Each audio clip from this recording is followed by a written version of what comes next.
On January 12th, President Barack Obama delivered his final State of the Union address to a joint session of Congress, his cabinet, and the Supreme Court justices. The United States Constitution requires the President from time to time to give Congress information about the State of the Union. The first one was given by George Washington in 1790. Since this is President Obama's last year in office, he did not outline major legislative initiatives. Rather, he focused on who we are as a nation and where he would like to see the country in the next 5 to 10 years and beyond. 2016 being an election year, the political environment in America has become quite divisive, with candidates appealing to their supporters. President Obama tried to raise the level of debate in the country by offering an uplifting message aimed at uniting rather than dividing. Will we respond to the changes of our time with fear, turning inward as a nation, turning against each other as a people? Or will we face the future with confidence in who we are, in what we stand for, and the incredible things that we can do together?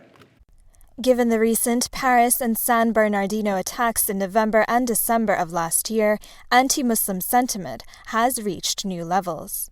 Hate crimes against Muslims have nearly tripled from the previous 5 years. One such crime took place last November at a mosque in Connecticut belonging to the Ahmadiyya Muslim community. Our mosque in Connecticut, Baitul Aman Mosque in Meriden, was shot at right after the Paris attacks. In the beginning, of course, there was a little bit of fear, but after that, the Jamaat came together and we decided to reach out more to our neighbors and to the public at large. Governor Daniel Malloy came, Congresswoman Elizabeth Esty came and visited our mosque, and over 150 people from the neighborhood came and joined us for our services and for our prayers. Their outreach efforts to the local community were well received and caught the eye of U.S. Congressman Joe Courtney, who invited Dr. Qureshi as his guest to the State of the Union. My good friend, Dr. Qureshi, who I've known for a number of years because of the great work that he does in Norwich, helping his patients, and that he was sort of thrust onto the stage to speak for a mosque that was the victim of outrageous violence, and in my opinion, really made us proud, both in our state but also across the country. He was saying really the most important things about who we are as a country in terms of respecting religious faith. True Islam tells us to be loyal citizens of the United States. Once people get to know us better, the more outreach we do, the more we meet our neighbors, the better they will understand the true message of Islam, which will trump away the hatred that may exist against Islam. President Obama went on to challenge political leaders to reject any politics that targets people because of race and religion. His Holiness Pope Francis told this body, from the very spot that I'm standing on tonight, that to imitate the hatred and violence of tyrants and murderers is the best way to take their place.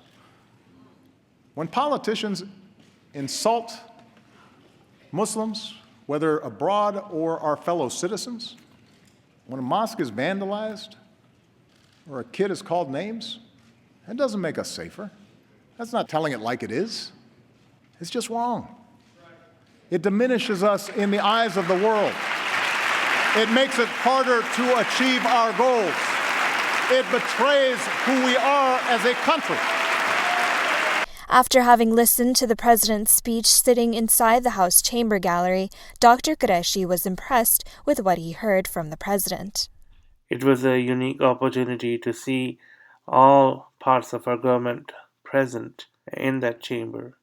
It was nice to hear the president talk about all Americans without distinction on the basis of race and religion. I hope and pray that we as a country can continue to lead the world and act justly to bring peace in the world. Sania Ahmed, MTA News, USA.